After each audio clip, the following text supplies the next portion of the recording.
9:32 de la mañana, y si estás buscando una nueva administración para tu edificio, puedes entrar a administradoreschile.cl, la base de datos de administradores de edificios y condominios más grande a lo largo del país.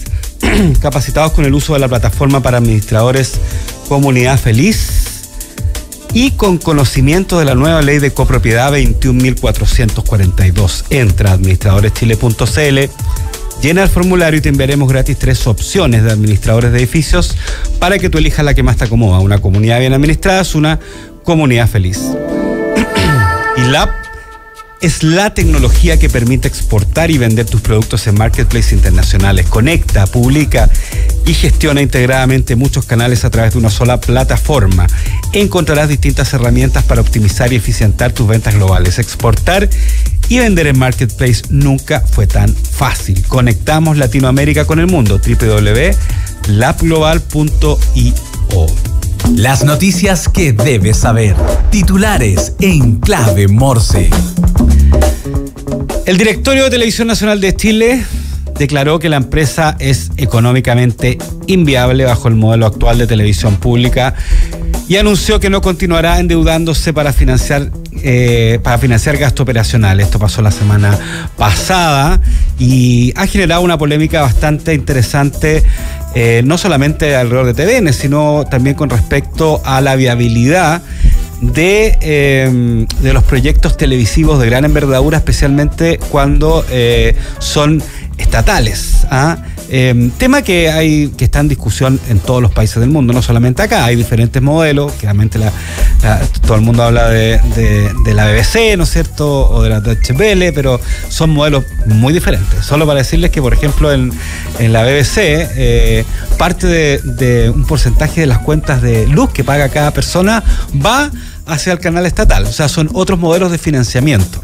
Bueno, en Chile no es así. En Chile obviamente hay aportes estatales, pero también TVN compite de igual a igual con todos los canales por publicidad, por programas y además con todas las otras plataformas que existen hoy en día, que no solamente tiene que ver con televisión. Bueno, en 2024 el canal registró pérdidas por 18.534 millones de pesos, las más altas en casi una década. El directorio atribuye la crisis a la disminución de ingresos publicitarios y a cambios tecnológicos y culturales que han afectado la competitividad de la televisión abierta. Llamaron a las autoridades a tomar decisiones estructurales para abordar esta situación. Allende los Andes, el presidente argentino Javier Milei presentó el Plan Nuclear Argentino. ¿Esto qué es? Es una iniciativa destinada a posicionar al país como líder en el suministro energético para el desarrollo de la inteligencia artificial, IA, a nivel mundial.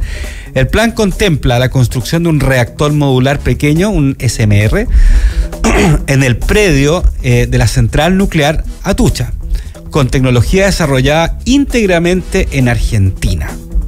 Además, se prevé la explotación de reservas de uranio para cubrir la demanda interna y exportar combustible nuclear de alto valor agregado. Este proyecto cuenta con el respaldo del Organismo Internacional de Energía Atómica, la OIEA, y además busca aprovechar las condiciones climáticas y geográficas de la Patagonia para instalar centros de datos de inteligencia artificial. Así que mezcla de inteligencia artificial con energía nuclear. Eso es lo que está proponiendo el presidente de Argentina, Javier Milei.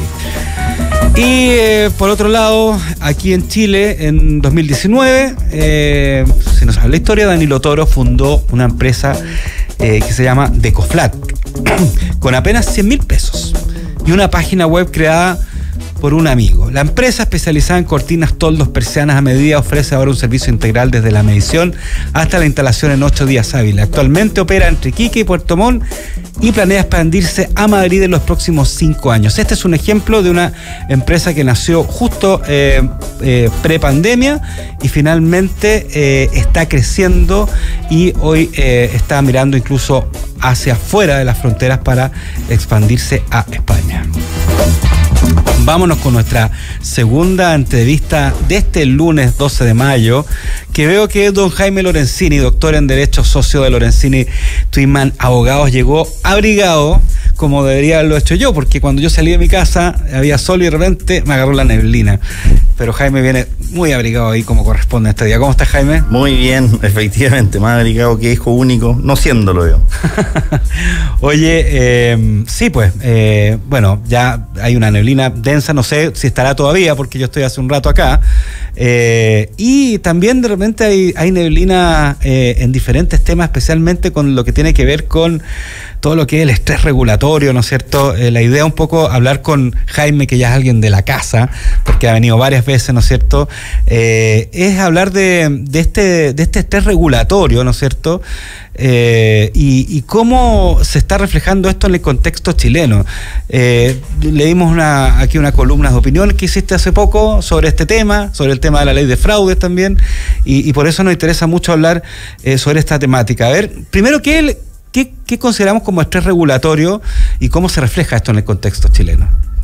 Podríamos comentar palabras que ponen un contexto como sobrecarga regulatoria o asfixia regulatoria o obsolescencia de la legislación y la regulación, imponer excesivas obligaciones no bien pensadas ni justificadas. Entonces, el entorno económico es simple, que da cuenta de lo siguiente, de que uno retrasa la inversión, retrasa el crecimiento, retrasa la innovación y le va a terminar aumentando los costos a la señora Juanita. Cuando la autoridad ve de una manera fácil, en un relato de mucha adhesión de la comunidad, ciertas soluciones que no tienen una base sólida técnicamente hablando. Entonces, las empresas, por cierto, digamos algo previo, las empresas en todos los rubros necesitan un marco regulatorio. Uh-huh. Nadie, digamos, de los que han escrito columnas, me parece que optan por la libertad máxima.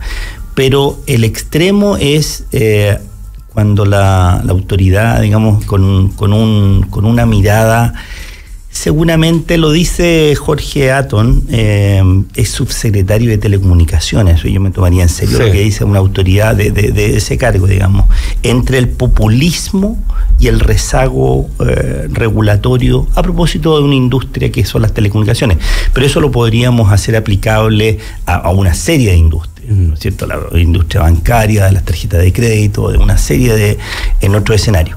Por consiguiente, no es buena nación. No es una buena noticia para la economía, ni para los consumidores, ni por cierto para los proveedores que tienen que enfrentar estas regulaciones, sufrir una asfixia regulatoria, como lo decía ahí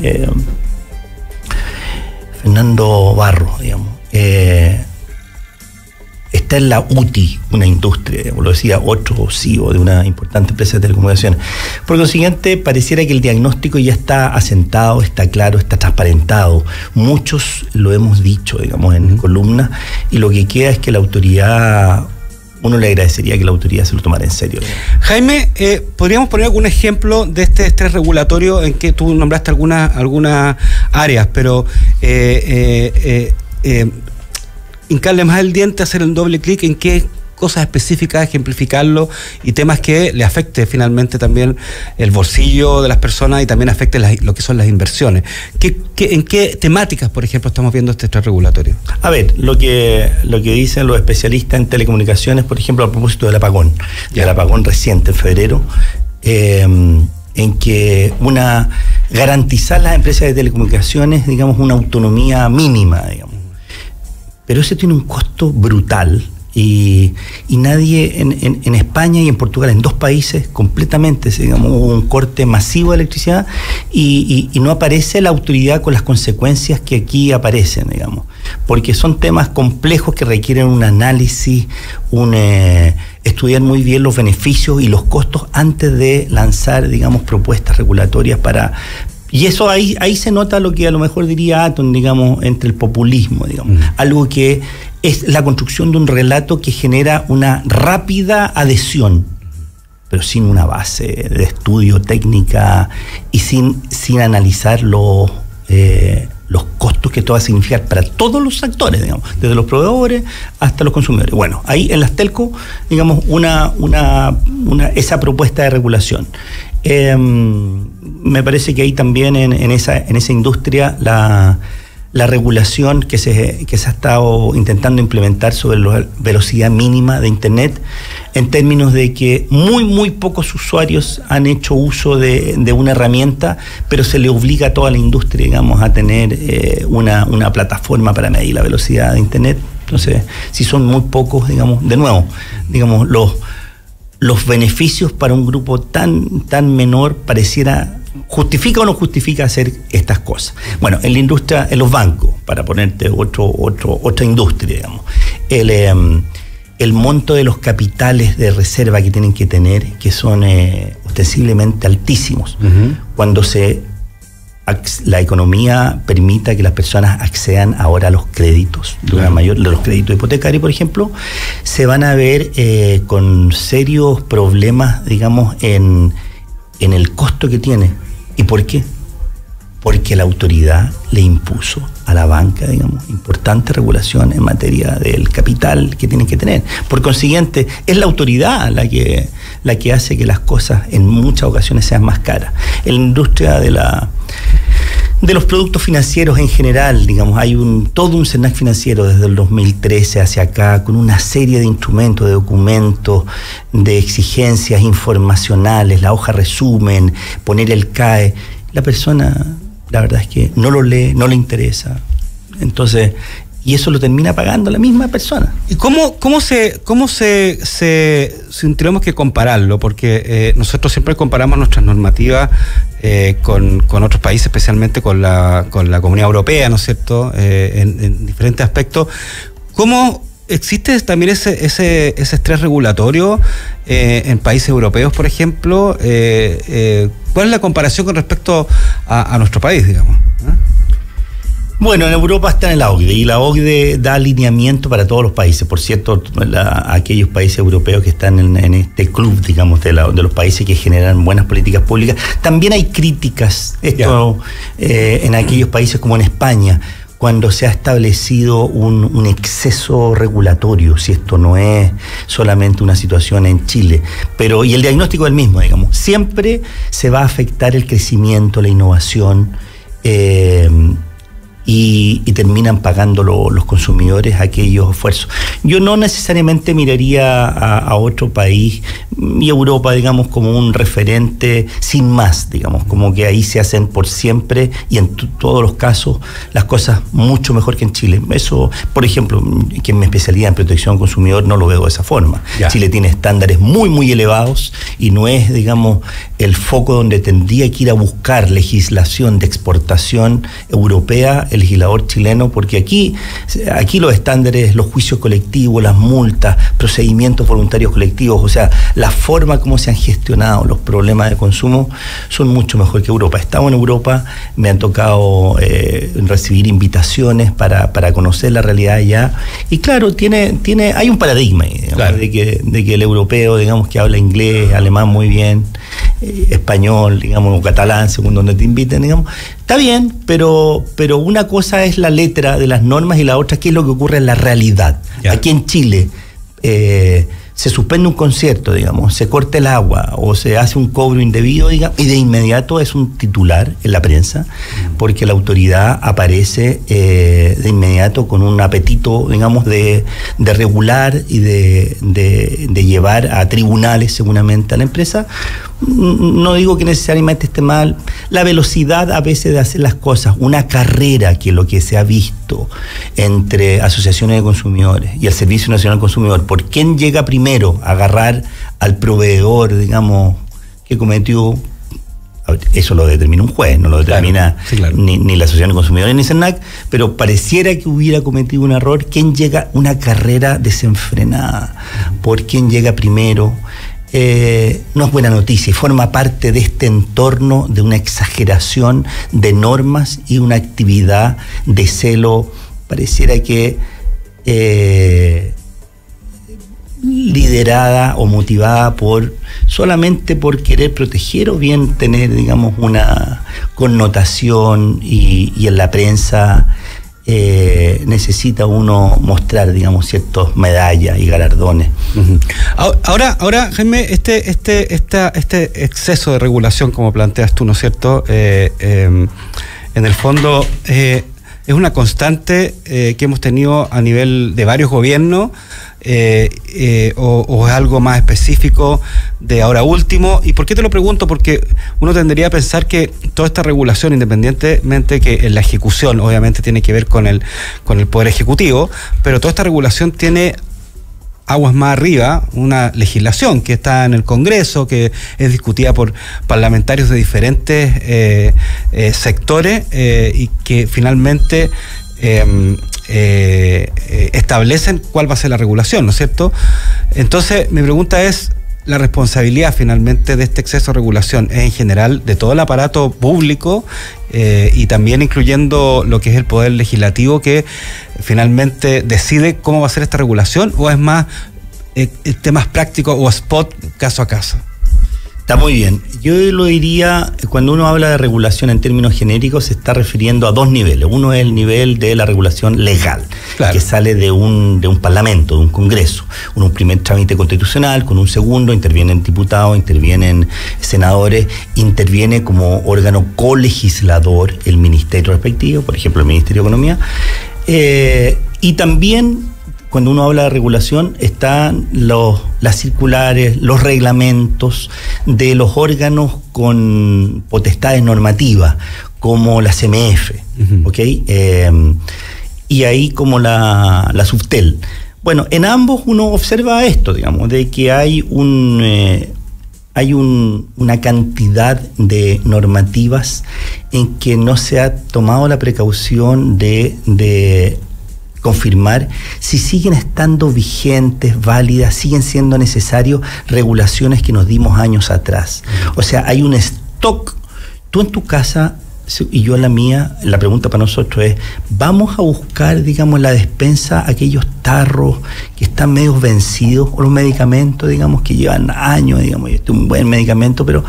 Y la respuesta, razonablemente, un buen padre de familia hace eso. Dice, a ver, no, está bien, ese tarro de tal ingrediente, pero ya tiene una fecha de caducidad, esto no, ya no se ocupó, no rindió fruto, más encima está vencido, a la basura. Uh-huh.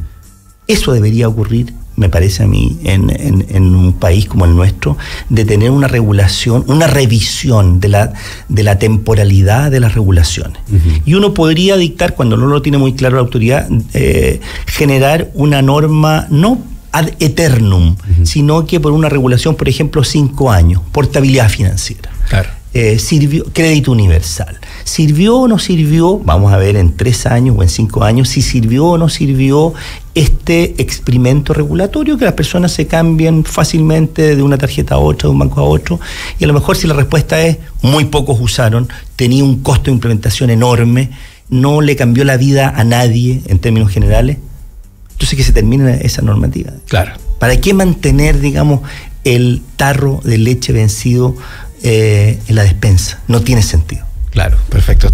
Estamos hablando con Jaime Lorenzini, doctor en Derecho, socio de Lorenzini Twyman Abogados. ¿Está bien pronunciado así, no? El Twyman te quedó muy bien, ¿sí? Porque Twyman, claro, mi socia Twyman, me diría, si me pronuncian Twyman, mejor. Twyman Abogado, sobre este tema del estrés regulatorio. Y también hay otro tema, aprovechando que nos quedan algunos minutos, que queríamos conversar contigo, Jaime, que es el tema de la ley de fraude.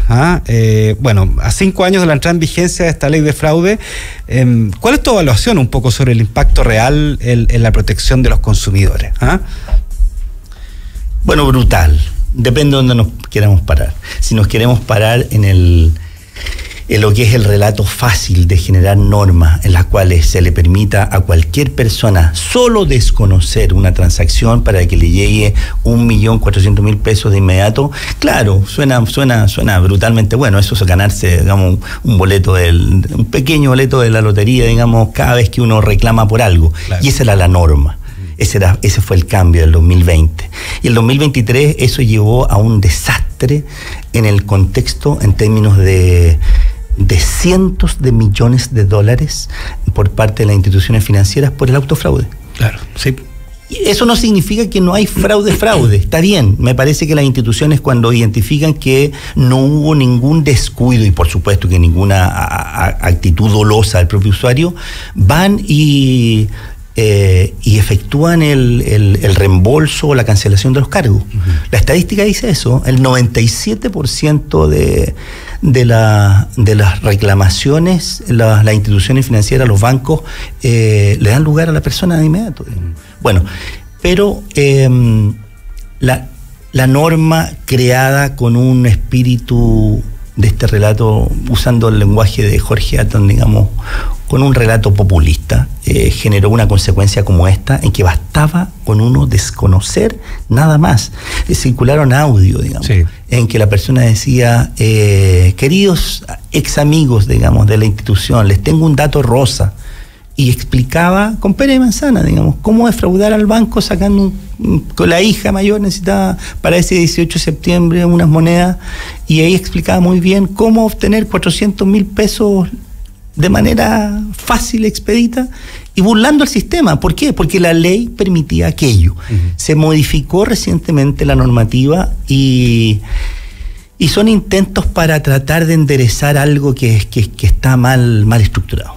Por consiguiente, hay que tener un análisis desapasionado. Se le dijo, la Corte Suprema, me parece que a la CMF, le dijeron a los legisladores, cuidado con esto, cuidado con solo permitir, digamos, el descuido grosero o el dolo de las personas. No es ese el estándar en Chile y en el mundo en general. Sino que compórtese como un buen padre de familia, tenga clave de acceso, infórmese, lea, resguarde. Si le están diciendo de una y mil veces que no le entregue sus claves a un tercero, no le preste la tarjeta a nadie es usted un abuelito, ¿está seguro que se lo va a pasar al hijo para que le vaya a sacar plata al cajero porque a usted le cuesta? Bueno, sepa usted que si pasan cosas, digamos, el responsable va a ser usted. Ahora, hay también sectores que dicen que quedó con el tejo demasiado pasado para el otro lado, por decirlo en buen chileno, esta ley de esta actualización, ¿no es cierto? Porque hoy en día incluso vemos bancos que están llevando a juicio a clientes, ¿no es cierto?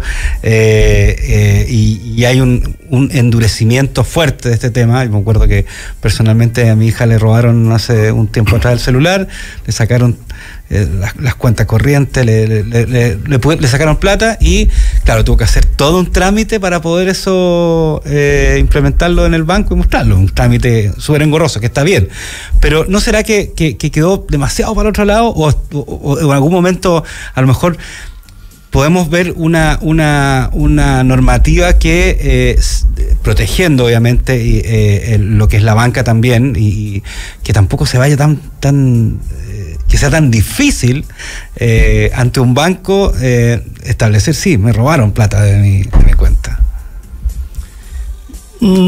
A mi juicio no, porque cuando es brutalmente la normativa cargada para un lado, cualquier mecanismo, digamos, que intente compensar esa distorsión inicial va a ser leída, digamos, claro, como un esfuerzo, digamos, ¿por qué castigamos, digamos, a los pobres e inocentes consumidores, digamos? Que son los mismos que no pagan el transporte público, que son los mismos que gestionan licencias falsas para tomar más días de vacaciones y un largo etcétera, digamos. Yo creo que pasa por tener una norma incorrecta. Una norma incorrecta y por consiguiente todas las soluciones no van a dar satisfacción a los distintos operadores en el mercado. En definitiva, yo lo contestaría en términos prácticos. Está bien, la banca está llevando de una manera intensa a los tribunales, a los juzgados de policía local estos temas. Bueno, la gran mayoría de los juzgados de policía local, ¿a quién creemos que le da la razón? A los consumidores. O sea, las estadísticas parecieran indicar de que el 90% da. Claro que hay que generar el trámite judicial respectivo, pero es que lo que está detrás, de dónde venía esto, digamos, era que bastaba con llamar al banco, sí, verdad, Entonces, claro, estas son presunciones y en el marco de un diálogo con el tribunal respectivo, uno podrá acreditarle, mire, yo no tuve ninguna responsabilidad, yo no di los pasos, yo no reconozco haberle prestado la tarjeta a nadie, y a mí no me llamó nadie y yo no di. Bueno, y el juez, si es el caso, digamos, va a dictaminar en derecho y son muy criteriosos. Son personas que tienen una experiencia acumulada. Vengo llegando, digamos, de jornadas de los jueces de policía local del capítulo sur, y que tienen una capacidad de análisis, y por supuesto que esto les toca muy fuerte, porque cuando la norma viene mala, un juez tampoco es mago. Tal cual. Jaime Lorenzini, doctor en Derecho, socio Lorenzini Twyman, abogado. Se nos pasó el tiempo volando. 1.000.000 de gracias por acompañarnos nuevamente. Encantado. Clave Morse en este lunes 12 de mayo. Ya viene Emprender es Clave, junto a María José García y quien habla. Hacemos este programa de emprendimiento, startup, de pyme, de scale up también durante 2 horas, y lo invito a revivir todos los episodios de Clave Morse en Spotify, a través de nuestras redes sociales. Escuchanos de lunes a viernes entre 9 y 10 de la mañana a través de la 92.9 FM y en nuestro sitio web radiolaclave.cl. Un abrazo grande, que tengan una buena semana. Chau, chau.